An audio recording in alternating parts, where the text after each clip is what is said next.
ਸਰਕਾਰਾਂ ਸੱਚ ਦੀ ਆਵਾਜ਼ ਨੂੰ ਦਬਾਉਣ ਦੀ ਕੋਸ਼ਿਸ਼ ਕਰਨਗੀਆਂ ਤੇ ਇਹੋ ਜਿਹੇ ਕੁਝ ਲੋਕ ਜ਼ਰੂਰ ਹੋਣਗੇ ਜਿਹੜੇ ਪਾਸੇ ਹਟ ਕੇ ਕੋਈ ਨਵਾਂ ਤਰੀਕਾ ਲੱਭਣਗੇ ਆਪਣੀ ਆਵਾਜ਼ ਲੋਕਾਂ ਤੱਕ ਪਹੁੰਚਾਉਣ ਦੀ। ਔਰ ਮੇਰਾ ਖਿਆਲ ਹੈ ਕੋਈ ਨਾ ਕੋਈ ਅਦਾਰਾ ਜ਼ਰੂਰ ਨਿਕਲ ਕੇ ਆ ਜਾਊਗਾ, ਕੋਈ ਤਰੀਕਾ ਲੱਭੂਗਾ, ਟੈਕਨੋਲੋਜੀ ਦਾ ਫਾਇਦਾ ਉਠਾ ਕੇ ਤਰੀਕਾ ਲੱਭੂਗਾ ਲੋਕਾਂ ਤੱਕ ਪਹੁੰਚਣ ਦੀ। ਇਸ ਸਿਸਟਮ ਦੇ ਵਿੱਚ ਵੀ ਕੋਈ ਨਾ ਕੋਈ ਨਵਾਂ ਸਿਸਟਮ ਜ਼ਰੂਰ ਨਿਕਲੂਗਾ, close enough to the danger but be far enough to be able to report। ਜੇ ਤੁਸੀਂ ਮਰ ਹੀ ਗਏ ਉੱਥੇ ਤੇ ਫਿਰ ਕੀ ਫਾਇਦਾ ਹੋਇਆ? ਸੋ ਬਦਲਦੇ ਦੌਰ ਨਾਲ ਚੱਲਣਾ ਪਊਗਾ, ਇਹ ਬਹੁਤ ਜ਼ਰੂਰੀ ਹੈ। ਔਰ ਜਿਹੜੇ ਬਦਲਦੇ ਦੌਰ ਦੇ ਨਾਲ ਨਹੀਂ ਚੱਲਣਗੇ ਉਹ ਨਹੀਂ ਚੱਲ ਸਕਦੇ। ਮੈਨੂੰ ਇੱਕ ਦੋ ਵਾਰੀ ਆਪਣੇ ਆਪ ਪਾਸੇ ਹਟਣਾ ਪਿਆ ਕਿਉਂਕਿ ਸਾਨੂੰ ਆਪਣੀ ਗੱਲ ਨਹੀਂ ਸੀ ਕਰਨ ਦਿੱਤੀ ਜਾ ਰਹੀ। ਇੱਕ ਦੋ ਵਾਰੀ ਮੈਨੂੰ ਹਟਾ ਦਿੱਤਾ ਗਿਆ ਪਾਸੇ, ਲੇਕਿਨ ਮੈਂ ਅੱਜ ਵੀ ਲੋਕਾਂ ਦੇ ਵਿੱਚ ਵਿਚਰਦਾ ਵਾਂ ਔਰ ਮੈਂ ਆਸ ਕਰਦਾ ਵਾਂ ਕਿ ਮੇਰੇ ਵਰਗੇ ਲੋਕ ਹੋਰ ਵੀ ਹੋਣਗੇ ਜਿਹੜੇ ਕੋਈ ਨਾ ਕੋਈ ਢੰਗ ਤਰੀਕਾ ਲੱਭ ਲੈਂਦੇ ਆਪਣੀ ਗੱਲ ਲੋਕਾਂ ਤੱਕ ਪਹੁੰਚਾਉਣ। ਕਰੇਜ ਆਫ ਜਰਨਲਿਜ਼ਮ ਅੱਜ ਕੁਐਸਚਨ 'ਚ ਹੈ। ਅੱਜ ਅਸੀਂ ਸਾਰੇ ਜਣੇ ਕਹਿੰਦੇ ਹਾਂ ਵੀ ਜਰਨਲਿਜ਼ਮ ਦਾ ਇੱਕ ਅੰਧਾ ਜਿਹੜਾ ਹੈ ਨਾ, ਇੱਕ ਕਾਲਾ ਦੌਰ ਸ਼ੁਰੂ ਹੋ ਗਿਆ, ਡਾਰਕ ਜਰਨਲਿਜ਼ਮ। ਤੁਸੀਂ ਉਹ ਦੌਰ ਵੀ ਦੇਖਿਆ ਜਦੋਂ ਹਿੰਮਤੀ ਜਰਨਲਿਸਟ ਸਾਰਾ ਕੁਝ ਪੁੱਛਦੇ ਸੀਗੇ, ਗੱਲ ਕਰਦੇ ਸੀਗੇ, ਗੱਲਾਂ ਨੂੰ ਰੱਖਦੇ ਸੀ। ਅੱਜ ਦੇ ਦੌਰ ਨੂੰ ਵੀ ਦੇਖ ਰਹੇ ਹੋ ਤੇ ਹੁਣ ਗਾਂ ਵੀ ਤੁਹਾਨੂੰ ਪਤਾ ਲੱਗ ਹੀ ਰਿਹਾ ਹੋਏਗਾ ਅਸੀਂ ਕਿੱਥੇ ਜਾ ਰਹੇ ਹਾਂ। ਜੇ ਇਹਨੂੰ ਪੂਰੀ ਚੀਜ਼ ਨੂੰ ਦੇਖਿਆ ਜਾਵੇ ਇੱਕ ਤਾਨੇ ਬਾਣੇ ਨੂੰ, ਤੁਸੀਂ ਕੀ ਕਹੋਗੇ ਇਹਦੇ ਤੇ? ਮੇਰਾ ਜੈਸਮੀਨ ਕੋਈ ਇੰਨੀ ਨਿਰਾਸ਼ ਹੋਣ ਦੀ ਗੱਲ ਨਹੀਂ ਗੀ। ਇਨਫੈਕਟ ਸਮੇਂ ਦੇ ਨਾਲ ਸਿਸਟਮ ਵੀ ਬਦਲਦੇ ਰਹੇ ਆ ਔਰ ਉਹਦੇ ਨਾਲ ਪ੍ਰਸ਼ਾਸਨ ਵੀ ਬਦਲਦੇ ਰਹੇ ਆ ਔਰ ਗਵਰਨੈਂਸ ਵੀ ਚੇਂਜ ਹੁੰਦੀ ਰਹੀ ਹੈ ਔਰ ਜ਼ਾਹਿਰ ਹੈ ਕਿ ਉਹਦੇ ਨਾਲ ਫਿਰ ਜਰਨਲਿਜ਼ਮ ਜਿਹੜੀ ਪੱਤਰਕਾਰਤਾ ਵਾ ਉਹ ਵੀ ਚੇਂਜ ਹੁੰਦੀ ਰਹੀ ਹੈ। ਸੋ ਇੱਕ ਦੌਰ ਆ, ਉਸ ਨਵੇਂ ਦੌਰ ਦੇ ਵਿੱਚੋਂ ਲੰਘ ਰਹੇ ਆ। ਸੋ ਮੇਰੇ ਖਿਆਲ there is nothing to worry about, ਸਭ ਠੀਕ ਹੋ ਜਾਊਗਾ। I think we have to look positive and think positive। ਜੀ, ਪਰ ਜਿੱਦਾਂ ਤੁਸੀਂ ਕਹਿ ਰਹੇ ਹੋ ਵੀ ਇਹ ਨਵਾਂ ਦੌਰ ਹੈ, ਸਾਰਾ ਕੁਝ ਬਦਲ ਰਿਹਾ, ਸਰਕਾਰਾਂ ਵੀ ਤਾਂ ਬਦਲ ਰਹੀਆਂ, ਡੈਮੋਕ੍ਰੇਸੀ ਬਦਲ ਰਹੀ ਹੈ। ਇਹਦੇ ਚੱਲਦੇ ਜਿਹੜੇ ਪੱਤਰਕਾਰ ਜਿੱਦਾਂ ਦੇ ਤੁਸੀਂ ਸੀਗੇ, ਅਸੀਂ ਜਾਣਦੇ ਹਾਂ, ਸੁਣਿਆ, ਦੇਖਿਆ ਕਿ ਸਹੀ ਨੂੰ ਸਹੀ ਕਹਿਣਾ ਤੇ ਸਵਾਲ ਨੂੰ ਪੁੱਛਣਾ, ਲੋਕਾਂ ਦੇ ਸਵਾਲਾਂ ਨੂੰ ਸਰਕਾਰ ਤੱਕ ਲੈ ਕੇ ਜਾਣਾ, ਸਰਕਾਰ ਦੀ ਗੱਲ ਅੱਗੇ ਰੱਖਣਾ, ਇਹ ਸਾਰੀਆਂ ਚੀਜ਼ਾਂ ਤੁਹਾਨੂੰ ਲੱਗਦਾ ਹੈ ਇਹ ਵਾਲੀ ਡੈਮੋਕ੍ਰੇਸੀ 'ਚ ਇਹ ਥੋੜ੍ਹੀਆਂ ਕੁਐਸਚਨੇਬਲ ਨੇ, ਲੁਪਤ ਵੀ ਹੋ ਰਹੀਆਂ ਤੇ ਕੁਐਸਚਨੇਬਲ ਵੀ ਹੈ? ਦੇਖੋ, ਹਰ ਦੌਰ ਦੇ ਵਿੱਚ ਚੰਗੇ ਜਰਨਲਿਸਟ ਵੀ ਰਹੇ ਆ, ਕੁਝ ਉਹ ਜਰਨਲਿਸਟ ਵੀ ਰਹੇ ਆ ਜਿਹੜੇ ਸਰਕਾਰ ਦੇ ਨਾਲ ਚੱਲਦੇ ਸੀਗੇ, ਕੁਝ ਇਹੋ ਜਿਹੇ ਜਰਨਲਿਸਟ ਵੀ ਹਮੇਸ਼ਾ ਹੀ ਰਹੇ ਆ ਜਿਹੜੇ ਵੇਖ ਵੀ ਜਾਂਦੇ ਸੀਗੇ। ਲੇਕਿਨ ਇੱਕ ਚੀਜ਼ ਜੈਸਮੀਨ ਹਮੇਸ਼ਾ ਆਪਾਂ ਨੂੰ ਯਾਦ ਰੱਖਣੀ ਚਾਹੀਦੀ ਆ ਕਿ ਸਮੇਂ ਦੇ ਨਾਲ ਜਿਹੜੀ ਫਾਰਮ ਆ, ਮੀਡੀਅਮ ਆ, ਟੂਲਸ ਆ, ਜਿਹੜੇ ਸੰਦ ਆ, ਜਿਹੜੇ ਢੰਗ ਤਰੀਕੇ ਆ, ਉਹ ਬਦਲਦੇ ਆ। ਲੇਕਿਨ ਜਿਹੜੀ ਪੱਤਰਕਾਰਤਾ ਵਾ ਉਹਦੇ ਜਿਹੜੇ ਬੇਸਿਕਸ ਆ ਉਹ ਹੀ ਰਹਿੰਦੇ ਆ। ਅੱਜ ਤੋਂ 300 ਸਾਲ ਪਹਿਲਾਂ ਵੀ ਬੇਸਿਕਸ ਉਹੀ ਸੀ, 100 ਸਾਲ ਪਹਿਲਾਂ ਵੀ, 50 ਸਾਲ, ਮੈਂ 45 ਸਾਲ ਪਹਿਲਾਂ ਜਦੋਂ ਜਰਨਲਿਜ਼ਮ ਜੁਆਇਨ ਕੀਤੀ ਉਦੋਂ ਵੀ ਉਹੀ ਸੀ ਔਰ ਅੱਜ ਵੀ ਉਹੀ ਆ। ਹਾਂ, ਇਹ ਜ਼ਰੂਰ ਆ ਵੀ ਢੰਗ ਤਰੀਕੇ ਬਦਲ ਗਏ ਆ ਔਰ ਟੂਲਸ ਬਦਲ ਗਏ ਆ। ਕਿਸੇ ਵੇਲੇ ਜਦੋਂ ਆਪਾਂ ਕਿਸੇ ਨਾਲ ਇੰਟਰਵਿਊ ਕਰਦੇ ਸੀਗੇ ਤੇ ਉਦੋਂ ਨੋਟਸ ਲਈਦੇ ਸੀਗੇ ਹੱਥ ਦੇ ਨਾਲ, ਔਰ ਹੁਣ ਉਹੀ ਗੱਲ ਜਿਹੜੀ ਆ ਉਹ ਕੈਮਰੇ ਤੇ ਹੋ ਰਹੀ ਆ ਔਰ ਰਿਕਾਰਡ ਹੋ ਰਹੀ ਆ। ਸੋ ਸਿਰਫ ਟੂਲਸ ਜਿਹੜੇ ਆ ਉਹ ਜ਼ਰੂਰ ਬਦਲ ਜਾਂਦੇ ਆ, ਲੇਕਿਨ ਬੇਸਿਕਸ ਜਿਹੜੇ ਆ ਉਹ ਹਮੇਸ਼ਾ ਪਹਿਲਾਂ ਵੀ ਉਹੀ ਸੀ ਤੇ ਹੁਣ ਵੀ ਉਹੀ ਆ। ਔਰ ਮੇਰਾ ਖਿਆਲ ਆ ਕਿ ਬੇਸਿਕਸ ਜਿਹੜੇ ਆ ਉਹ ਕਦੀ ਵੀ ਨਹੀਂ ਚੇਂਜ ਹੋਣਗੇ, ਜਰਨਲਿਜ਼ਮ ਹੀ ਰਹੂਗੀ। ਪਰ ਉਦੋਂ ਦੀ ਦੌਰ ਤੁਸੀਂ ਜਦੋਂ ਕਰਦੇ ਹੋ, ਇੱਕ ਬੇਤੜੱਲੇ ਸਵਾਲ ਵੀ ਤਾਂ ਕੀਤੇ ਜਾਂਦੇ ਸੀ, ਸਵਾਲ ਪੁੱਛੇ ਜਾਂਦੇ ਸੀਗੇ, ਜੋ ਆਲੇ ਦੁਆਲੇ ਹੋ ਰਿਹਾ ਹੁੰਦਾ ਸੀ, ਸਮਾਜ 'ਚ ਹੋ ਰਿਹਾ ਹੁੰਦੇ ਸੀ, ਉਹਨੂੰ ਅੱਗੇ ਰੱਖਿਆ ਜਾਂਦਾ ਸੀ। ਹੁਣ ਸਵਾਲ ਨਹੀਂ ਪੁੱਛੇ ਜਾਂਦੇ। ਹੁਣ ਤੁਹਾਨੂੰ ਲੱਗਦਾ ਉਹ ਚੀਜ਼ ਬਦਲੀ ਹੈ ਕਿਤੇ? ਜੈਸਮੀਨ, ਹਾਲੇ ਵੀ ਹੈਗੇ ਆ ਜਰਨਲਿਸਟ ਜਿਹੜੇ ਸਵਾਲ ਪੁੱਛਦੇ ਆ, ਇਹੋ ਜਿਹੀ ਗੱਲ ਨਹੀਂ ਗੀ। ਔਰ ਮੇਰਾ ਆਪਣਾ ਖਿਆਲ ਹੈ ਕਿ ਥੋੜੀ ਜਿਹੀ ਲੋਕਾਂ ਦੀ ਰਿਕੁਆਇਰਮੈਂਟਸ ਜਦੋਂ ਬਦਲ ਜਾਂਦੀ ਹੈ ਤੇ ਫਿਰ ਜਰਨਲਿਜ਼ਮ ਵੀ ਉਹਦੇ ਹਿਸਾਬ ਦੇ ਨਾਲ ਬਦਲਣ ਦੀ ਕੋਸ਼ਿਸ਼ ਕਰਦੀ ਹੈ। ਫੋਰ ਐਗਜ਼ਾਮਪਲ, ਬਹੁਤ ਜ਼ਿਆਦਾ ਜਿਵੇਂ ਜਦੋਂ ਸੋਸ਼ਲ ਮੀਡੀਆ, ਮੈਨੂੰ ਯਾਦ ਹੈ ਜਦੋਂ ਮੈਂ ਸ਼ੁਰੂ ਦੇ ਜਰਨਲਿਜ਼ਮ ਕੀਤੀ ਹੈ ਤੇ ਉਦੋਂ ਅਸੀਂ ਪ੍ਰਿੰਟ ਮੀਡੀਆ ਤੋਂ ਰੇਡੀਓ ਸ਼ਾਇਦ ਪਹਿਲਾਂ ਆਇਆ ਸੀਗਾ, ਉਸ ਤੋਂ ਬਾਅਦ ਟੈਲੀਵਿਜ਼ਨ। ਇਹਦੇ ਜਦੋਂ ਅਸੀਂ ਚੇਂਜਸ, ਜਦੋਂ ਨਵੀਂ ਤਬਦੀਲੀ ਆਉਂਦੀ ਸੀ ਤੇ ਉਹਦੇ 'ਚ ਬਹੁਤ ਸਾਰੇ ਲੋਕੀ ਉਹ ਤਬਦੀਲੀ ਦੇ ਨਾਲ ਐਡਜਸਟ ਨਹੀਂ ਸੀ ਕਰ ਸਕਦੇ, ਪਰ ਐਡਜਸਟ ਕਰਨਾ ਪੈਂਦਾ ਵਾ। ਹੁਣ ਸੋਸ਼ਲ ਮੀਡੀਆ ਦਾ ਜ਼ਮਾਨਾ ਵਾ ਔਰ ਇਹਦੇ ਵਿੱਚ ਰਿਕੁਆਇਰਮੈਂਟ, ਜੇ ਤੁਸੀਂ ਰੇਡੀਓ ਚਲਾ ਰਹੇ ਜੇ ਤੇ ਰੇਡੀਓ ਦੇ ਨਾਲ ਤੁਹਾਨੂੰ ਵੀਡੀਓ ਵੀ ਚਲਾਉਣਾ ਪਊਗਾ, ਜੇ ਤੁਸੀਂ ਵੀਡੀਓ ਚਲਾ ਰਹੇ ਜੇ ਤੁਹਾਨੂੰ ਪੋਡਕਾਸਟ ਵੀ ਨਾਲ ਕਰਨੀ ਪਊਗੀ। ਸੋ ਇਸ ਕਰਕੇ ਮੇਰੇ ਖਿਆਲ ਆ ਕਿ ਥੋੜੇ ਜਿਹੇ ਢੰਗ ਤਰੀਕੇ ਬਦਲ ਰਹੇ ਆ ਔਰ ਹੁਣ ਵੀ ਇਹੋ ਜਿਹੇ ਲੋਕ ਬਹੁਤ ਹੈਗੇ ਆ ਜਿਹੜੇ ਸਵਾਲ ਪੁੱਛਦੇ ਆ, ਜਿਹੜੇ ਪ੍ਰੋਪਰ ਰਿਸਰਚ ਕਰਦੇ ਆ।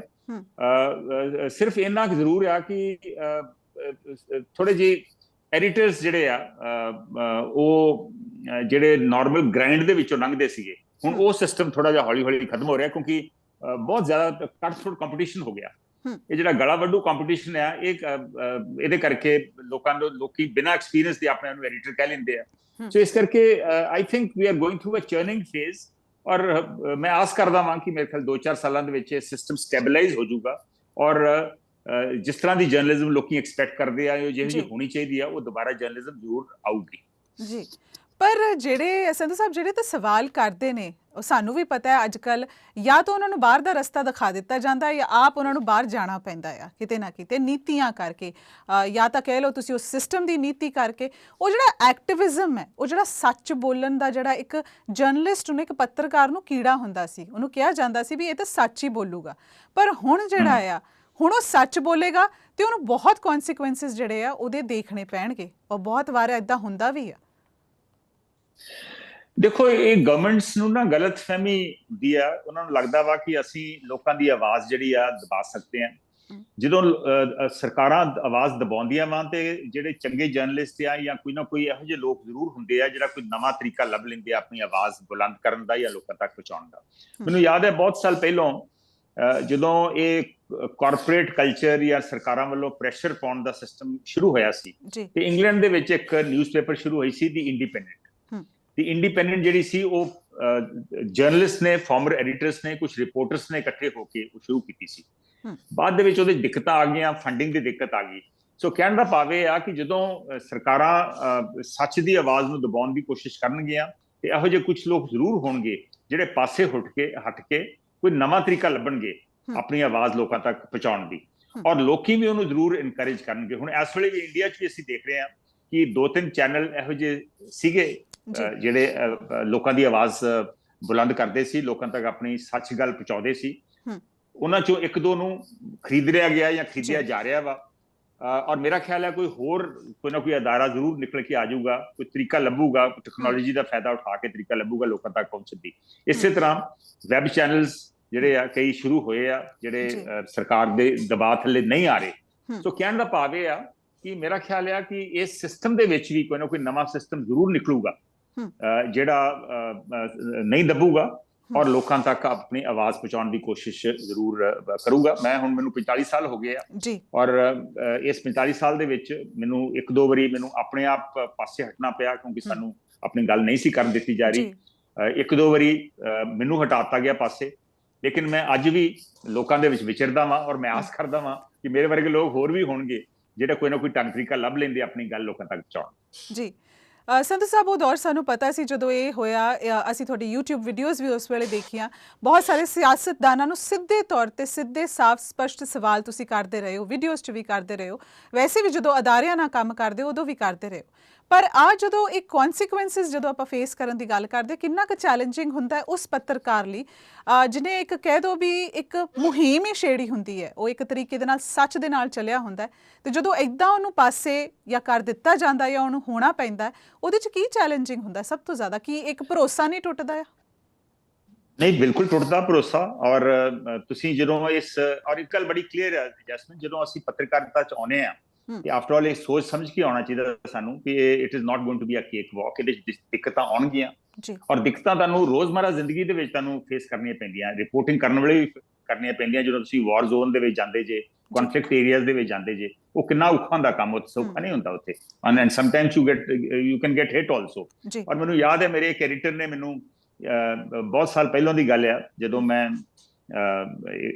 ਉਦੋਂ ਪੰਜਾਬ ਇੱਕ ਕਨਫਲਿਕਟ ਜ਼ੋਨ ਹੀ ਸੀ ਕਿ ਕਸ਼ਮੀਰ ਉਦੋਂ ਕਨਫਲਿਕਟ ਜ਼ੋਨ ਸੀ, ਮੈਂ ਕਸ਼ਮੀਰ ਵੀ ਕਵਰ ਕੀਤਾ, ਪੰਜਾਬ ਵੀ ਕਵਰ ਕੀਤਾ, ਔਰ ਮੈਂ ਇੱਕ ਡਿਫਿਕਲਟ ਅਸਾਈਨਮੈਂਟ ਮੈਨੂੰ ਯਾਦ ਹੈ ਮੈਨੂੰ ਭੇਜਿਆ ਗਿਆ, ਔਰ ਮੈਂ ਉੱਥੇ ਜਾ ਕੇ, ਮੈਂ ਜਾਣ ਤੋਂ ਪਹਿਲਾਂ ਆਈ ਵਾਸ ਵੈਰੀ ਯੰਗ, ਸੋ ਮੈਂ ਆਪਣੇ ਐਡੀਟਰ ਨੂੰ ਪੁੱਛਿਆ, ਮੈਂ ਕਿਹਾ ਵੀ ਮੈਂ ਜਾ ਤੇ ਰਿਹਾ ਉੱਥੇ, ਪਰ ਮੈਨੂੰ ਕੀ ਕਰਨ ਦੀ ਲੋੜ ਆ ਉੱਥੇ, you know, how close should I go to danger? It was a stupid question in those days, but I did ask.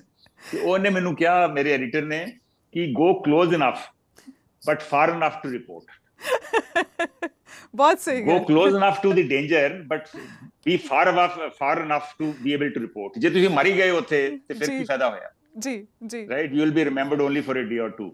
ਸੋ ਇਸ ਕਰਕੇ ਮੈਨੂੰ ਹਮੇਸ਼ਾ ਗੱਲ ਯਾਦ ਆ ਕਿ ਖਤਰਾ ਤੇ ਹਮੇਸ਼ਾ ਹੀ ਹੁੰਦਾ, ਔਰ ਸੋ ਇਸ ਕਰਕੇ ਖਤਰਾ ਲਈਦਾ ਵੀ ਆ, ਖਤਰਾ ਮੋਲ ਵੀ ਲਈਦਾ ਵਾ, ਪਰ ਖਤਰੇ ਤੋਂ ਉਹਨਾਂ ਕੁ ਦੂਰ ਵੀ ਰਹੀਦਾ ਵਾ ਜਿਹਦੇ ਨਾਲ ਤੁਸੀਂ ਲੋਕਾਂ ਤੱਕ ਆਪਣੀ ਗੱਲ ਜਿਹੜੀ ਆ ਉਹ ਪਹੁੰਚਾ ਸਕੋ। ਸੋ ਇਹ ਦਿੱਕਤਾਂ ਜ਼ਰੂਰ ਆਉਂਦੀਆਂ ਵਾ, ਔਰ ਕਈ ਵਾਰ ਛੋਟੀ ਮੋਟੀ ਕੁਰਬਾਨੀ ਵੀ ਦੇਣੀ ਪੈਂਦੀ ਹੈ, ਜੌਬ ਵੀ ਛੱਡਣਾ ਪੈਂਦਾ। ਪਰ ਮੇਰੇ ਖਿਆਲ ਜੇ ਤੁਸੀਂ ਸੱਚ ਦੀ ਆਵਾਜ਼ ਲੋਕਾਂ ਤੱਕ ਪਹੁੰਚਾਉਂਦੇ ਜੇ ਤੁਸੀਂ ਸੱਚੀ ਗੱਲ ਕਰਦੇ ਜੇ, if you are sincere in your job, ਗਲਤੀਆਂ ਵੀ ਹੋ ਸਕਦੀਆਂ, ਜੇ ਤੁਸੀਂ ਸੁਹਿਰਦ ਜੇ, ਤੇ ਮੇਰਾ ਖਿਆਲ ਹੈ ਕੋਈ ਨਾ ਕੋਈ ਹੋਰ ਤੁਹਾਨੂੰ ਪਲੇਟਫਾਰਮ ਜ਼ਰੂਰ ਮਿਲ ਜਾਂਦਾ ਵਾ ਆਪਣੀ ਗੱਲ ਕਰਨ ਦਾ, ਔਰ ਜਿਹੜੀ ਪੱਤਰਕਾਰਿਤਾ ਜੇ ਤੁਸੀਂ ਵਿਸ਼ਵਾਸ ਰੱਖਦੇ ਜੀ ਉਹ ਕਰਨ ਦਾ। ਜੀ, ਸੋ ਕਹਿਣ ਦਾ ਮਤਲਬ ਜਾਂ ਕਹਿਣ ਦਾ ਭਾਵ ਇਹ ਕਹਿ ਸਕਦੇ ਹਾਂ ਕਿ ਪੱਤਰਕਾਰ ਨੂੰ ਸਮੇਂ ਦੇ ਹਿਸਾਬ ਦੇ ਨਾਲ ਚੱਲਣਾ ਪਊਗਾ, ਉਹਦੇ ਬਦਲਦੇ ਦੌਰ ਦੇ ਨਾਲ ਚੱਲਣਾ ਪਊਗਾ, ਲੋਕਾਂ ਦੀ ਡਿਮਾਂਡ ਸਰਕਾਰ ਦੇ ਨਾਲ ਬਦਲਦੇ ਦੌਰ ਦੇ ਨਾਲ ਚੱਲਣਾ ਪਊਗਾ, ਲੇਕਿਨ ਇਹ ਜ਼ਰੂਰੀ ਨਹੀਂ ਕਿ ਸਰਕਾਰ ਦੇ ਨਾਲ ਚੱਲਣਾ ਪਊਗਾ। ਜੀ ਜੀ, ਇਹ ਦੋਵਾਂ 'ਚ ਫਰਕ ਹੈ। ਜੀ ਜੀ, ਜੇ ਸਰਕਾਰ ਕੋਈ ਚੰਗਾ ਕੰਮ ਕਰਦੀ ਹੈ ਤਾਂ ਜ਼ਰੂਰ ਉਹਦੀ ਤਾਰੀਫ ਕਰਨੀ ਚਾਹੀਦੀ ਹੈ। ਸੋ ਬਦਲਦੇ ਦੌਰ ਨਾਲ ਚੱਲਣਾ ਪਊਗਾ, ਇਹ ਬਹੁਤ ਜ਼ਰੂਰੀ ਹੈ। ਔਰ ਇਹ ਜਿਹੜੇ ਬਦਲਦੇ ਦੌਰ ਦੇ ਨਾਲ ਨਹੀਂ ਚੱਲਣਗੇ ਉਹ ਨਹੀਂ ਚੱਲ ਸਕਦੇ। ਮੈਨੂੰ ਯਾਦ ਹੈ 1984-85 ਦੇ ਵਿੱਚ ਨਵੇਂ ਕੰਪਿਊਟਰਸ ਆਏ ਸੀ ਉਹਨਾਂ ਦਿਨਾਂ ਦੇ ਵਿੱਚ। ਕੰਪਿਊਟਰ ਦੇ ਸ਼ਾਇਦ ਪਹਿਲਾਂ ਆ ਗਏ ਸੀਗੇ, ਲੇਕਿਨ ਇੰਡੀਆ ਦੇ ਵਿੱਚ ਜਰਨਲਿਜ਼ਮ ਦੇ ਵਿੱਚ ਕੰਪਿਊਟਰਸ ਉਹਨਾਂ ਦਿਨਾਂ ਦੇ ਵਿੱਚ ਆਏ ਆ। ਉਸ ਤੋਂ ਪਹਿਲਾਂ ਅਸੀਂ ਟਾਈਪਰਾਈਟਰ ਨਾਲ ਟਾਈਪ ਕਰ ਦਿੰਦੇ ਸੀ ਸਟੋਰੀਜ਼। ਬਹੁਤ ਸਾਰੇ ਸਾਡੇ ਜਿਹੜੇ ਮੇਰੇ ਕੁਲੀਗ ਸੀ, ਸੀਨੀਅਰ ਕੁਲੀਗ ਸੀ, ਉਹ ਉਹਨਾਂ ਨੇ ਕੰਪਿਊਟਰਸ ਨੂੰ ਅਡਾਪਟ ਨਹੀਂ ਕੀਤਾ, ਅਡੈਪਟ ਨਹੀਂ ਹੋਏ ਉਹ ਕੰਪਿਊਟਰਸ ਦੇ ਨਾਲ, ਔਰ ਉਹ ਹੌਲੀ ਹੌਲੀ ਵਾਈਪ ਆਊਟ ਹੀ ਹੋ ਗਏ, ਕਿਉਂਕਿ ਆਫਟਰ ਆਲ ਟਾਈਪਰਾਈਟਰ ਦਾ ਜ਼ਮਾਨਾ ਹੀ ਚਲਾ ਗਿਆ। ਸੋ ਸਾਨੂੰ ਕੰਪਿਊਟਰਾਈਜੇਸ਼ਨ ਵੀ ਕਰਨੀ ਪਈ। ਔਰ ਹੁਣ ਅੱਜ ਕੱਲ੍ਹ ਦਾ ਜਿਹੜਾ ਜ਼ਮਾਨਾ ਵਾ, ਜਿਹਦੇ ਸੋਸ਼ਲ ਮੀਡੀਆ ਬਹੁਤ ਜ਼ਿਆਦਾ ਆ ਗਿਆ ਵਾ, ਜਿਹਦੇ 'ਚ ਜੇ ਤੁਸੀਂ ਰੇਡੀਓ ਜਰਨਲਿਜ਼ਮ ਵੀ ਕਰਦੇ ਜੇ ਤੇ ਤੁਹਾਨੂੰ ਨਾਲ ਵੀਡੀਓ ਵੀ ਕਰਨੀ ਪੈ ਸਕਦੀ ਆ। ਸੋ ਇਹਦੇ 'ਚ ਆਰਟੀਕੂਲੇਸ਼ਨ ਦੀ ਵੀ ਲੋੜ ਹੈ ਤੁਹਾਨੂੰ, you have to be more articulate. So ਤੁਹਾਨੂੰ you have to change with the times. ਜਿਹੜੇ ਲੋਕ ਆਰਟੀਕੂਲੇਟ ਨਹੀਂ ਹੋਣਗੇ, ਜਿਹੜੇ ਗੱਲ ਸਕਰੀਨ ਤੇ ਨਹੀਂ ਆਉਣਾ ਚਾਹੁੰਦੇ, ਉਹਨਾਂ ਵਾਸਤੇ ਵੀ ਰੋਲ ਹੁੰਦਾ ਵਾ। ਆਫਟਰ ਆਲ ਰਿਸਰਚ ਕਰ ਸਕਦੇ ਆ, ਹੋਰ ਵੀ ਰੋਲਸ ਹੁੰਦੇ ਆ, ਕਾਪੀਰਾਈਟ ਕਰ ਸਕਦੇ ਆ। But I think you have to change with the times, ਔਰ ਆਪਾਂ ਸਾਰੇ ਚੇਂਜ ਹੋਏ ਆ। ਮੈਂ ਹੁਣ ਪ੍ਰਿੰਟ ਮੀਡੀਆ ਤੋਂ ਸ਼ੁਰੂ ਕੀਤਾ ਸੀਗਾ, ਪ੍ਰਿੰਟ ਮੀਡੀਆ ਤੋਂ ਬਾਅਦ ਮੈਂ ਟੈਲੀਵਿਜ਼ਨ ਵੀ ਕੀਤਾ ਵਾ, ਮੈਨੂੰ ਦੁਬਾਰਾ ਪ੍ਰਿੰਟ ਮੀਡੀਆ ਜਾਣ ਦਾ ਮੌਕਾ ਮਿਲਿਆ, ਮੈਂ ਉੱਥੇ ਵੀ ਗਿਆ ਵਾ। ਸੋ ਇਸ ਕਰਕੇ ਸਮੇਂ ਦੇ ਨਾਲ ਤੇ ਜਿਹੜਾ ਨਹੀਂ ਬਦਲੂਗਾ, ਉਹ ਜਿਹੜਾ ਸਮਾਂ ਉਹਨੂੰ ਪਿੱਛੇ ਛੱਡ ਜੂਗਾ। I'm sorry but this is a fact of life. ਜੀ, ਪਸੰਦ ਸਾਹਿਬ, ਇੱਕ ਹੋਰ ਚੀਜ਼ ਹੈ ਜਿਹੜੀ ਖਾਸ, ਕਿ ਪੱਤਰਕਾਰ ਆਪਣੀ ਆਈਡੀਓਲੋਜੀ ਰੱਖ ਸਕਦਾ ਹੈ? ਜਦੋਂ ਖਾਸ ਤੌਰ ਤੇ ਅੱਜ ਕੱਲ੍ਹ ਪੱਤਰਕਾਰ ਦੇਖਦੇ ਆ, ਉਹਨਾਂ ਦੀ ਲੀਨਿੰਗਸ ਹੋ ਜਾਂਦੀਆਂ ਤੇ ਸਾਫ਼ ਨਜ਼ਰ ਆਉਂਦੀਆਂ ਉਹਨਾਂ ਦੀ ਗੱਲਾਂ 'ਚ, ਉਹਨਾਂ ਦੀ ਲਿਖਾਈ 'ਚ, ਉਹਨਾਂ ਦੀ ਰਿਪੋਰਟਿੰਗ 'ਚ। ਕਿ ਇਹ ਹੁਣ ਗੱਲ ਜ਼ਿਆਦਾ ਐਵੀਡੈਂਟ ਹੋ ਗਈ ਹੈ ਕਿ ਪੱਤਰਕਾਰ ਵੀ ਆਪਣੀ ਲੀਨਿੰਗ ਰੱਖਦੇ ਤੇ ਉਸ ਹਿਸਾਬ ਦੀ ਗੱਲਬਾਤ ਜਿਹੜੀ ਹੈ ਟੀਵੀ, ਰੇਡੀਓ ਜਾਂ ਅਖਬਾਰਾਂ ਰਾਹੀਂ ਕਰਦੇ ਨੇ? ਫਿਰ ਦੇਖੋ, ਪੱਤਰਕਾਰ ਵਾਸਤੇ ਤੇ ਮੇਰੇ ਮੁਤਾਬਕ ਕੋਈ ਉਹਦੀ ਆਪਣੀ ਲੀਨਿੰਗ ਨਹੀਂ ਹੋਣੀ ਚਾਹੀਦੀ। ਜੀ, ਜਦੋਂ ਆਪਾਂ ਵੱਡੇ ਹੁੰਨੇ ਆ ਉਦੋਂ ਆਪਾਂ ਕਿਸੇ ਨਾ ਕਿਸੇ ਨਾਲ ਇਨਫਲੂਐਂਸ ਹੋ ਜਾਂਦੇ ਆ, ਪਰ ਮੇਰੇ ਖਿਆਲ ਜਦੋਂ ਇਨਫਲੂਐਂਸ ਹੋ ਜਾਂਦੇ ਆ, ਸਾਨੂੰ ਆਪਣੇ ਆਪ ਨੂੰ ਐਨਰਿਚ ਕਰਨ ਵਾਸਤੇ, ਆਪਣੀ ਨੌਲੇਜ ਵਧਾਉਣ ਵਾਸਤੇ ਉਸ ਐਕਸਪੀਰੀਅੰਸ ਨੂੰ ਵਰਤਣਾ ਚਾਹੀਦਾ ਵਾ। ਲੇਕਿਨ ਮੈਂ ਇਹ ਵੀ ਕਹਿਣਾ ਚਾਹੁੰਦਾ ਵਾਂ ਕਿ ਹਮੇਸ਼ਾ ਹੀ ਕੁਝ ਇਹੋ ਜਿਹੇ ਲੋਕੀ ਵੀ ਸੀਗੇ ਜਿਹੜੇ ਨੈਸ਼ਨਲ ਹੈਰਲਡ 'ਚ ਕੰਮ ਕਰਦੇ ਸੀ। ਨੈਸ਼ਨਲ ਹੈਰਲਡ ਜਿਹੜੀ ਸੀ ਉਹ ਤੁਹਾਨੂੰ ਪਤਾ ਹੀ ਆ ਕਿ ਪ੍ਰੋ ਕਾਂਗਰਸ ਪੇਪਰ ਸੀ। ਕੁਝ ਇਹੋ ਜਿਹੇ ਵੀ ਸੀ ਜਿਹੜੇ ਪੈਟਰੀਓਟ ਅਖਬਾਰ ਨਾਲ ਕੰਮ ਕਰਦੇ ਸੀ, ਉਹਨਾਂ ਦੀ ਇੱਕ ਆਪਣੀ ਆਈਡੀਓਲੋਜੀ ਸੀ, ਲੀਨਿੰਗ ਸੀ। ਪੰਜਾਬ ਦੇ ਵਿੱਚ ਵੀ ਕੋਈ ਲੈਫਟ ਪੇਪਰ ਸੀਗੇ ਜਿਨ੍ਹਾਂ ਦੇ ਨਾਲ ਲੋਕੀ ਕੰਮ ਕਰਦੇ ਰਹੇ ਆ। ਲੇਕਿਨ ਮੈਂ ਇਸ ਤਰ੍ਹਾਂ ਦੀ ਜਰਨਲਿਜ਼ਮ ਦੇ ਨਾਲ ਸਹਿਮਤ ਨਹੀਂ। ਮੇਰਾ ਆਪਣਾ ਮੰਨਣਾ ਵਾ ਕਿ ਪੱਤਰਕਾਰ ਜਿਹੜਾ ਵਾ ਉਹਨੂੰ ਉਹਦੀ ਆਪਣੀ ਆਈਡੀਓਲੋਜੀ ਨਹੀਂ ਹੋਣੀ ਚਾਹੀਦੀ। ਜੇ ਹੈ ਵੀ ਆ ਤੇ ਉਹ ਆਈਡੀਓਲੋਜੀ ਜਿਹੜੀ ਆ ਉਹਨੂੰ ਆਪਣੀ ਜੇਬ 'ਚ ਪਾ ਕੇ ਰੱਖਣੀ ਚਾਹੀਦੀ ਆ, ਔਰ he should be as objective as possible. Objective ਵੀ ਇੱਕ ਸਬਜੈਕਟਿਵ ਟਰਮ ਆ, ਪਰ ਕੋਸ਼ਿਸ਼ ਜ਼ਰੂਰ ਕਰਨੀ ਚਾਹੀਦੀ ਆ ਜਿੰਨਾ ਆਬਜੈਕਟਿਵ ਹੋ ਸਕੇ ਉਹਨਾਂ ਆਬਜੈਕਟਿਵ ਹੋਣ ਦੀ। ਜਿਸ ਵੇਲੇ ਤੁਸੀਂ ਸਬਜੈਕਟਿਵ ਹੋ ਜਾਂਦੇ ਜੇ, ਜਦੋਂ ਤੁਸੀਂ ਆਪਣੀ ਆਈਡੀਓਲੋਜੀ ਬਾਹਰ ਜ਼ਾਹਿਰ ਕਰਨ ਲੱਗ ਪੈਂਦੇ ਜੇ ਜਾਂ ਕਿਸੇ ਆਈਡੀਓਲੋਜੀ ਨਾਲ ਐਗਰੀ ਕਰਨ ਲੱਗ ਪੈਂਦੇ ਜੇ, then you stop being a credible independent journalist। ਸੋ ਇਸ ਕਰਕੇ ਜਰਨਲਿਸਟ ਜਿਹੜਾ ਵਾ ਉਹਨੂੰ ਹਮੇਸ਼ਾ ਜੇ ਉਹਦੀ ਕੋਈ ਆਈਡੀਓਲੋਜੀ ਹੋਣੀ ਚਾਹੀਦੀ ਆ ਤੇ ਉਹ ਸਿਰਫ ਤੇ ਸਿਰਫ ਸੱਚਾਈ ਦੀ ਆਈਡੀਓਲੋਜੀ ਜਿਹੜੀ ਆ ਉਹ ਹੋਣੀ ਚਾਹੀਦੀ। ਜੀ, ਸੰਧੂ ਸਾਹਿਬ, ਤੁਸੀਂ ਉਹ ਦੌਰ ਵੀ ਦੇਖਿਆ ਜਦੋਂ ਜਰਨਲਿਸਟ ਦਾ ਇੱਕ ਆਪਣਾ ਰੁਬਾਬ ਹੁੰਦਾ ਸੀ, ਉਹਨਾਂ ਦੀ ਇੱਕ ਆਪਣੀ ਰਿਸਪੈਕਟ ਹੁੰਦੀ ਸੀ। ਸਿਆਸਤਦਾਨ ਉਹਨਾਂ ਦੇ ਨਾਲ ਬੈਠ ਕੇ ਉਹਨਾਂ ਨਾਲ ਗੱਲ ਕਰਨ ਤੋਂ ਪਹਿਲਾਂ 10 ਵਾਰ ਸੋਚਦੇ ਸੀ ਕਿ ਉਹਨਾਂ ਨੂੰ ਪਤਾ ਸੀ ਵੀ ਇੱਥੇ ਕੋਈ ਨਾ ਕੋਈ ਗੱਲ, ਕੋਈ ਨਾ ਕੋਈ ਸਟੋਰੀ ਕੱਢ ਕੇ ਇਹਨਾਂ ਨੇ ਲੈ ਆਉਣੀ ਹੈ। ਹੁਣ ਇਹ ਵੀ ਦੌਰ ਹੈ ਜਿੱਥੇ ਆਪਾਂ ਦੇਖਦੇ ਕਿ ਕਾਫੀ ਕੁਛ ਬਦਲ ਗਿਆ। ਉਹ ਜਿਹੜੀ ਰਿਸਪੈਕਟ ਹੈ, ਜਿਹੜੀ ਕਮਾਂਡ ਕਰਦੇ ਹੁੰਦੇ ਸੀ ਪੱਤਰਕਾਰ ਅੱਜ ਕੱਲ੍ਹ, ਉਹ ਹਰ ਕੋਈ ਮਾਈਕ ਲੈ ਕੇ ਹੁਣ ਤੁਰਿਆ ਫਿਰਦਾ, ਹਰ ਕੋਈ ਉੱਚੀ ਬੋਲ ਕੇ ਆਪਣੀ ਗੱਲ ਕਰਦਾ ਹੈ। ਇੱਕ ਕਮਾਲ ਦੀਆਂ ਸੈਂਸੇਸ਼ਨਲ ਹੈਡਲਾਈਨਸ ਦੇ ਨਾਲ ਆਪਣੇ ਆਪ ਨੂੰ ਅੱਜ ਜਰਨਲਿਸਟ ਵੇਚਣ ਦੀ ਕੋਸ਼ਿਸ਼ ਕਰ ਰਿਹਾ, ਨਾ ਕਿ ਖਬਰ ਨੂੰ ਪਹੁੰਚਾਉਣ ਦੀ। ਆਪਣੇ ਖਬਰ ਨੂੰ ਸਿਰਫ ਵੇਚ ਰਿਹਾ। ਤੁਸੀਂ ਵੇਖਦੇ ਹੋ, ਔਰ ਇਹ ਦੌਰ ਤੁਸੀਂ ਕਿੱਦਾਂ ਦਾ ਸੋਚਦੇ ਹੋ? ਤੁਸੀਂ ਜੋ ਦੌਰ ਦੇਖਿਆ ਹੈ was very respectful, very strong, very courageous in fact. Jasmeen, in fact ਸਾਰੇ ਸਿਸਟਮਸ ਦੇ ਵਿੱਚ ਥੋੜੀ ਬਹੁਤ ਨਹੀਂ, ਬਹੁਤ ਵੱਡੀ ਤਬਦੀਲੀ ਆਈ ਆ, ਗਿਰਾਵਟ ਵੀ ਆਈ ਆ। ਸਿਰਫ ਪੱਤਰਕਾਰਤਾ ਦੇ ਵਿੱਚ ਨਹੀਂ, we are products of the society we live in. Legislative wing ਦੇ ਵਿੱਚ ਵੀ ਗਿਰਾਵਟ ਆਈ ਆ। ਕਿਸੇ ਵੇਲੇ ਬਹੁਤ ਥੋੜੇ ਸਿਆਸੀ ਲੀਡਰ ਹੁੰਦੇ ਸੀ ਔਰ ਉਹਨਾਂ ਦੀ ਬੜੀ ਇੱਜ਼ਤ ਮਾਣ ਹੁੰਦੀ ਸੀਗੀ। ਹੁਣ ਸਿਆਸੀ ਲੀਡਰਾਂ ਬਾਰੇ ਵੀ ਆਪਾਂ ਵੇਖਦੇ ਹੀ ਹਾਂ ਕੀ ਕੁਝ ਕਿਹਾ ਜਾਂਦਾ ਵਾ। ਇਸੇ ਤਰ੍ਹਾਂ ਹੀ ਮੇਰੇ ਖਿਆਲ ਹਰ ਫੀਲਡ ਦੇ ਵਿੱਚ ਗਿਰਾਵਟ ਜਿਹੜੀ ਆ ਉਹ ਆਈ ਆ, ਪੱਤਰਕਾਰਤਾ ਦੇ ਵਿੱਚ ਵੀ ਆਈ ਹੈ, ਇਹਦੇ ਵਿੱਚ ਕੋਈ ਸ਼ੱਕ ਨਹੀਂ। ਔਰ ਹਮੇਸ਼ਾ ਹੀ ਇਹ ਦੌਰ ਕੁਝ ਨਾ ਕੁਝ ਪੱਤਰਕਾਰ ਹਮੇਸ਼ਾ ਹੀ ਸੀਗੇ ਜਿਨ੍ਹਾਂ ਦੀ ਬਹੁਤ ਇੱਜ਼ਤ ਹੁੰਦੀ ਸੀ। ਕਈਆਂ ਲੋਕਾਂ ਨੂੰ ਕਹਿੰਦੇ ਸੀ ਇਹ ਵਿਕਾਊ ਪੱਤਰਕਾਰ ਆ। ਸੋ ਇਸ ਕਰਕੇ ਇਹ ਤੇ ਤੁਸੀਂ ਆਪਣੀ ਜਿਹੜੀ ਛਵੀ ਆ, ਆਪਣਾ ਅਕਸ ਆ, ਉਹ ਆਪ ਮੇਨਟੇਨ ਕਰਨਾ ਹੁੰਦਾ। ਪਰ ਇਹਦੇ ਵੈਸੇ ਅਫਸੋਸ ਜ਼ਰੂਰ ਹੁੰਦਾ ਵਾ, ਕਿਉਂਕਿ ਪੱਤਰਕਾਰਤਾ ਜਦੋਂ ਸੋਸ਼ਲ ਮੀਡੀਆ ਦਾ ਜੋ ਜ਼ਮਾਨਾ ਆਇਆ ਤੇ ਸੋਸ਼ਲ ਮੀਡੀਆ ਦੇ ਨਾਲ ਪੱਤਰਕਾਰ ਬਹੁਤ ਜ਼ਿਆਦਾ ਹੋ ਗਏ ਔਰ ਬਹੁਤ ਸਾਰੇ ਇਹੋ ਜਿਹੇ ਪੱਤਰਕਾਰ ਵੀ ਹੋ ਗਏ ਜਿਨ੍ਹਾਂ ਦੀ ਫਾਰਮਲ ਟ੍ਰੇਨਿੰਗ ਕੋਈ ਨਹੀਂ ਸੀ। ਕਈ ਲੋਕਾਂ ਦਾ ਇਹ ਵੀ ਵਿਚਾਰ ਆ ਕਿ ਟ੍ਰੇਨਿੰਗ ਦੀ ਲੋੜ ਨਹੀਂ। ਇਹ ਤੇ ਉਹੀ ਗੱਲ ਹੋ ਗਈ ਕਿ ਕੋਈ ਬੰਦਾ ਕਵੇ ਵੀ ਇਹਨੂੰ ਐਜੂਕੇਸ਼ਨ ਦੀ ਲੋੜ ਨਹੀਂ, ਮੈਂ ਤੇ ਆਸ ਵੇਖ ਵੂ ਕੇ ਹੀ ਸਭ ਕੁਝ ਸਿੱਖ ਜਾਣਾ, ਮੈਨੂੰ ਪਤਾ ਲੱਗ ਜਾਂਦਾ ਵਾ। ਸੋ ਇਸ ਕਰਕੇ ਹੁਣ ਪ੍ਰੋਪਰ ਐਜੂਕੇਸ਼ਨ ਹੈ ਨਹੀਂ ਗੀ। ਔਰ ਮੇਰੇ ਹਿਸਾਬ ਦੇ ਨਾਲ ਜਿਹੜੇ ਜਰਨਲਿਜ਼ਮ ਸਕੂਲਸ ਆ, ਜ਼ਿਆਦਾ ਜਰਨਲਿਜ਼ਮ ਸਕੂਲਸ ਦੀ ਲੋੜ ਆ ਔਰ ਜਰਨਲਿਜ਼ਮ ਸਕੂਲਸ ਦੇ ਵਿੱਚ ਬੇਸਿਕਸ ਦੇ ਉੱਤੇ ਜ਼ਿਆਦਾ ਧਿਆਨ ਦੇਣ ਦੀ ਲੋੜ ਆ, ਤਾਂ ਕਿ ਜਰਨਲਿਜ਼ਮ ਜਿਹੋ ਜਿਹੀ ਰਿਸਪੈਕਟ ਪਹਿਲਾਂ ਹੁੰਦੀ ਸੀ ਜਾਂ ਹੋਣੀ ਚਾਹੀਦੀ ਆ ਉਹ ਦੁਬਾਰਾ ਵਾਪਸ ਆਵੇ। ਜੇ ਨਹੀਂ ਹੋਊਗੀ ਤੇ ਫਿਰ ਹੌਲੀ ਹੌਲੀ ਸਾਨੂੰ ਪੀਪਲ ਸਟਾਪ ਟੇਕਿੰਗ ਅਸ ਸੀਰੀਅਸਲੀ, ਤੇ ਫਿਰ ਇਹਦਾ ਮਤਲਬ ਹੈ ਕਿ ਜਰਨਲਿਸਟ ਦੀ ਜਿਹੜੀ ਆਪਣੀ ਕ੍ਰੈਡੀਬਿਲਿਟੀ ਆ ਉਹ ਹੌਲੀ ਹੌਲੀ ਖਤਮ ਹੋ ਸਕਦੀ ਹੈ। So I think it is a point of worry for all of us. ਬਹੁਤ ਫਿਕਰ ਦੀ ਗੱਲ ਹੈ ਸਰ। ਸੋ ਪੰਜਾਬ ਦੇ ਜਿਹੜੇ ਹਾਲਾਤ ਹੁਣ ਬਣੇ ਹੋਏ ਆ, ਅਸੀਂ ਕਹਿੰਦੇ ਲੀਡਰਸ਼ਿਪ ਦੀ ਕਮੀ ਹੈ, ਅਸੀਂ ਕਹਿੰਦੇ ਜੀ ਪਾਰਟੀ ਨੂੰ ਚੁਣਾ ਕੇ ਅਸੀਂ ਲੈ ਤੇ ਆਏ, ਅਸੀਂ ਚੁਣ ਲਿਆ, ਲੋਕਾਂ ਨੇ ਭਰੋਸਾ ਦਿਖਾਇਆ, ਕੈਨੇਡਾ, ਅਮਰੀਕਾ, ਆਸਟ੍ਰੇਲੀਆ 'ਚ ਬੈਠੇ ਬਹੁਤ ਪੰਜਾਬੀਆਂ ਨੇ ਬਹੁਤ ਸਪੋਰਟ ਕੀਤਾ ਹੁਣ ਜਿਹੜੀ ਪਾਰਟੀ ਆਈ ਹੋਈ ਹੈ। ਪਰ ਤੁਹਾਨੂੰ ਲੱਗਦਾ ਇਹ ਘਾਟ ਜਿਹੜੀ ਹੈਗੀ ਹੈ, ਇੱਕ ਪਾਸੇ ਅਸੀਂ ਗੱਲ ਕਰਦੇ ਹਾਂ ਇੱਕ ਪੰਜਾਬ 'ਚ ਲੀਡਰਸ਼ਿਪ ਦੀ ਘਾਟ, ਦੂਜੇ ਪਾਸੇ ਅੱਜ ਕੱਲ੍ਹ ਅਸੀਂ ਅਖਬਾਰਾਂ 'ਚ ਵੀ ਨਿਊਜ਼ ਚੈਨਲਾਂ 'ਚ ਵੀ ਇਹੀ ਦੇਖਦੇ ਹਾਂ ਵੀ ਇੱਕ ਸਰਕਾਰ ਦੇ ਮਗਰ ਹੀ ਪੈ ਜਾਂਦੇ ਨੇ। ਤੁਹਾਨੂੰ ਲੱਗਦਾ ਕਿਤੇ ਨਾ ਕਿਤੇ ਕੀ ਇਸ 'ਚ ਚੱਲ ਰਿਹਾ ਹੈ? ਘਾਟ ਵੀ ਪੰਜਾਬ 'ਚ ਚੱਲ ਰਹੀ ਹੈ, ਰਿਪੋਰਟਿੰਗ ਸਹੀ ਨਹੀਂ ਹੋ ਰਹੀ ਹੈ, ਗੱਲਾਂ ਅੱਗੇ ਕਿੱਦਾਂ ਦਾ ਏਜੰਡਾ ਬਣ ਰਿਹਾ, ਕੀ ਇਹ ਸਾਰਾ ਮੀਡੀਆ ਦਾ ਕ੍ਰੀਏਟਡ ਆ? ਨਹੀਂ, ਮੀਡੀਆ ਦਾ ਤਾਂ ਨਹੀਂ ਕ੍ਰੀਏਟਡ ਹੁੰਦਾ। ਜੋ ਹੋ ਰਿਹਾ ਵਾ ਉਹ ਤੇ ਓਬਵੀਅਸਲੀ ਇੱਥੋਂ ਦੀ ਜਿਹੜੀ ਪੋਲਿਟਿਕਸ ਆ ਉਹਦੀ ਕ੍ਰੀਏਸ਼ਨ ਆ, ਜਾਂ ਮੈਂ ਕਹੂੰਗਾ ਲੋਕਾਂ ਦੀ ਕ੍ਰੀਏਸ਼ਨ ਆ। People get the government that ਦੇ ਡਿਜ਼ਰਵ। ਲੇਕਿਨ ਆਪਾਂ ਅੱਜ ਗਵਰਨਮੈਂਟ ਦੀ ਗੱਲ ਨਹੀਂ ਕਰਨੀ, ਲੇਕਿਨ ਮੀਡੀਆ ਜਿਹੜਾ ਵਾ ਉਹਨੂੰ ਇਹਦੇ 'ਚ ਬਹੁਤ ਇੱਕ ਇੰਪੋਰਟੈਂਟ ਰੋਲ ਜਿਹੜਾ ਵਾ ਉਹ ਡੈਫੀਨਿਟਲੀ ਮੀਡੀਆ ਪਲੇ ਕਰ ਸਕਦਾ। ਇੱਕ ਨਵਾਂ ਟ੍ਰੈਂਡ ਬਣਿਆ ਹੋਇਆ ਵਾ ਪਿਛਲੇ ਕੁਝ ਦੇਰ ਤੋਂ ਕਿ ਸਰਕਾਰਾਂ ਜਿਹੜੀਆਂ ਵਾ ਉਹ ਜ਼ਿਆਦਾ ਤੋਂ ਜ਼ਿਆਦਾ ਮੀਡੀਆ ਜਿਹੜੇ ਨੇ ਉਹਨਾਂ ਨੂੰ ਆਪਣੇ ਪਾਸੇ ਕਰਨ ਦੀ ਕੋਸ਼ਿਸ਼ ਕਰਦੀਆਂ ਵਾ, ਕਿਉਂਕਿ ਸਰਕਾਰ ਕੋਲ ਇੱਕ ਬਹੁਤ ਵੱਡਾ ਟੂਲ ਆ ਜਿਹੜਾ ਅੱਜ ਕੱਲ੍ਹ ਜ਼ਿਆਦਾ ਇੰਪੋਰਟੈਂਟ ਹੋ ਗਿਆ, ਉਹ ਹੈ ਐਡਵਰਟਾਈਜ਼ਮੈਂਟ ਟੂਲ। ਸੋ ਇਸ਼ਤਿਹਾਰਾਂ ਨੂੰ ਵਰਤ ਕੇ ਸਰਕਾਰਾਂ ਦੀ ਕੋਸ਼ਿਸ਼ ਹੁੰਦੀ ਆ ਕਿ ਉਹ ਆਪਣੇ ਵੱਲ ਆਪਣੇ ਆਪ ਨੂੰ ਕਰਨ। ਔਰ ਇੱਥੇ ਜਿਹੜੇ ਓਨਰਸ ਨੇ ਨਿਊਜ਼ਪੇਪਰ ਜਾਂ ਟੀਵੀ ਜਾਂ ਰੇਡੀਓ ਓਨਰਸ ਜਿਹੜੇ ਨੇ, ਮੀਡੀਆ ਅਦਾਰਿਆਂ ਦੇ ਜਿਹੜੇ ਮਾਲਕ ਨੇ, ਉਹਨਾਂ ਦੇ ਬਹੁਤ ਵੱਡੀ ਜ਼ਿੰਮੇਵਾਰੀ ਪੈ ਜਾਂਦੀ ਆ।